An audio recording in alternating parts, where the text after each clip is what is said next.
नमस्कार, स्वागत है आपका। आप देख रहे हैं बिजनेस आज तक, जिसमें हम आपको दिखाते हैं बिजनेस जगत की ताजा तरीन खबरें। लेकिन एक नजर सबसे पहले बिजनेस टॉप 10 पर। इनकम टैक्स के नए पोर्टल से जुड़ी खामियों को दूर होने में लगेगा थोड़ा और वक्त। इन्फोसिस के भरोसे के बाद वित्त मंत्री ने दी जानकारी। पीएलआई योजना बीच में छोड़ने वाली कंपनियों पर कसेगा शिकंजा। डीपीआईआईटी ने कहा कंपनियों को ब्याज के साथ लाभ लौटानी होगी रकम। स्टार्टअप के लिए फंड बनाने के एलआईसी और ईपीएफओ ने जताई इच्छा। डीपीआईआईटी ने दी जानकारी। 9 साल पुराने विवादित रेट्रोस्पेक्टिव टैक्स कानून को खत्म करने के लिए जल्द नियम बनाएगी सरकार। वित्त मंत्री निर्मला सीतारमण ने जारी किया बयान। महंगे दाम के बावजूद लगातार बढ़ रही है पेट्रोल और डीजल की बिक्री। 1 से 15 अगस्त के बीच 18.5% बढ़कर 21.1 लाख टन हुई डीजल की बिक्री। सरकार ने पीएम आवास योजना के तहत शहरी क्षेत्रों में 16,488 घरों के निर्माण को मंजूरी दी। अब तक मंजूर किए गए 1 करोड़ 13 लाख से ज्यादा घर। अफगानिस्तान में तालिबान के कब्जे से भारत का 22,000 करोड़ से ज्यादा का निवेश फंसा। दोनों देशों के बीच कारोबार हो सकता है खत्म। आईपीओ लाने से पहले तीनों जनरल बीमा कंपनियों में सरकार डाल सकती है अतिरिक्त रकम। लिस्टिंग और प्राइवेटाइजेशन से पहले रेगुलेटरी नियमों को पूरा करना जरूरी। भारत में ग्लोबल इन हाउस टेंडर्स खोलकर रोजगार बांटेगी मल्टीनेशनल कंपनीज। ओके क्रेडिट ने भी किया 2024 तक कर्मचारियों की संख्या दोगुनी करने का फैसला।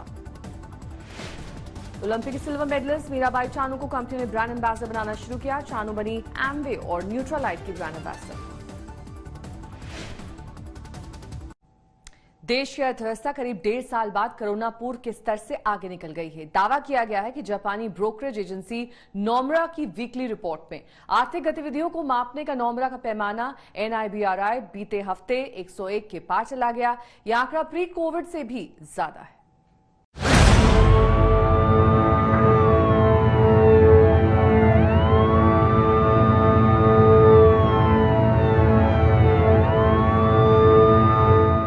कोरोना ने सेहत के साथ तो जमकर खिलवाड़ किया है। लाखों की जान ये महामारी ले चुकी है और तो और जान के साथ ही जहान यानी रोजी रोटी पर भी इसका गहरा असर हुआ है। लेकिन अब कोरोना के अटैक को इकोनॉमी बेअसर करने में लग गई है।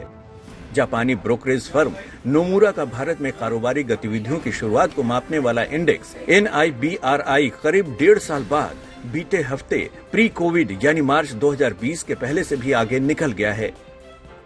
15 अगस्त को खत्म हुए हफ्ते में ये 101.2 पर पहुंच गया। इसके पहले हफ्ते यानी 8 अगस्त को NIBRI 99.6 पर था।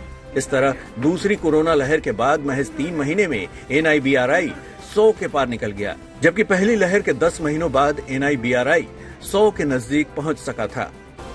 उद्योग जगत भी रिकवरी की रफ्तार से उत्साहित है और इसका असर नौकरियों, नए निवेश और आर्थिक तरक्की के तौर पर सामने आएगा।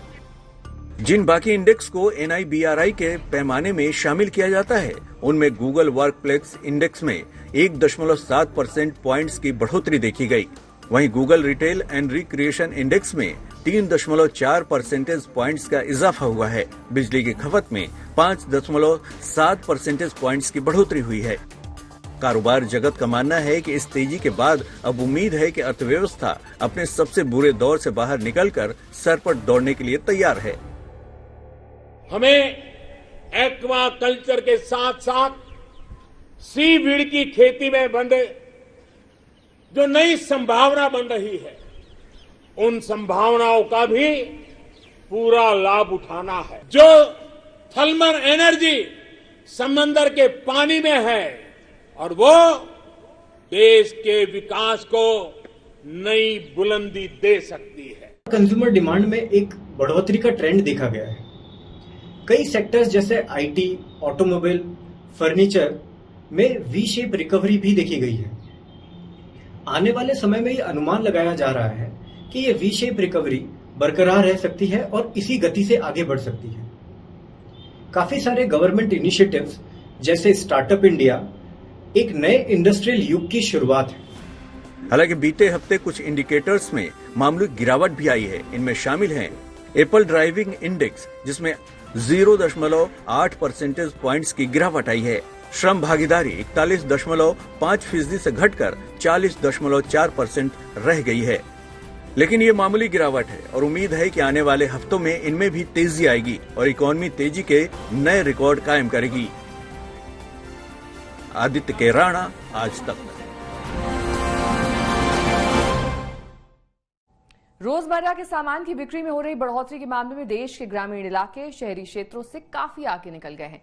बेहतरीन मानसून के साथ ही कोरोना के घटते मामलों ने ग्रामीण इलाकों की इनकम और भरोसे को बढ़ाने में मदद की है। इससे एफएमसीजी सेक्टर को रिकवरी की रफ्तार बढ़ने की उम्मीद है।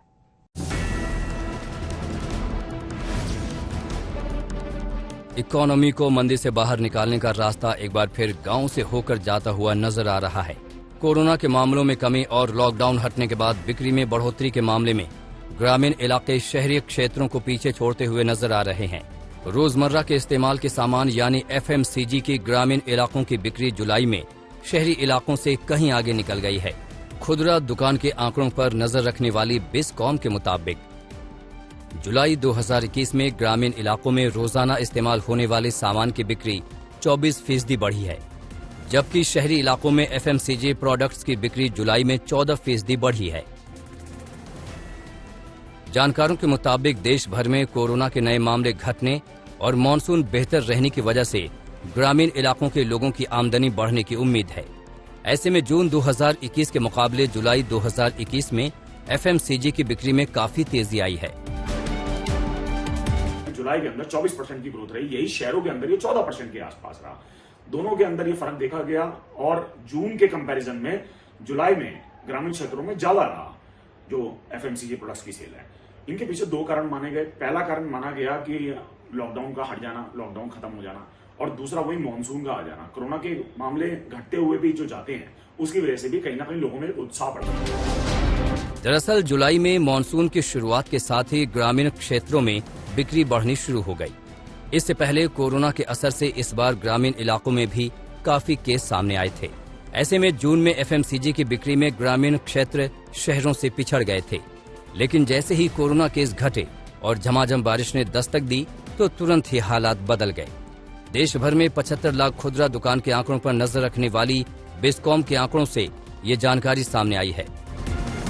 लोग कोरोना से थोड़ा बचाव अपना महसूस कर रहे हैं। परसेंटेज ऑफ इन्फेक्शन काफी कम हो गया है। डिमांड है वो अब आ रही है, तो तेजी भी बढ़ी है उसकी वजह से, और सेल भी बढ़ी है।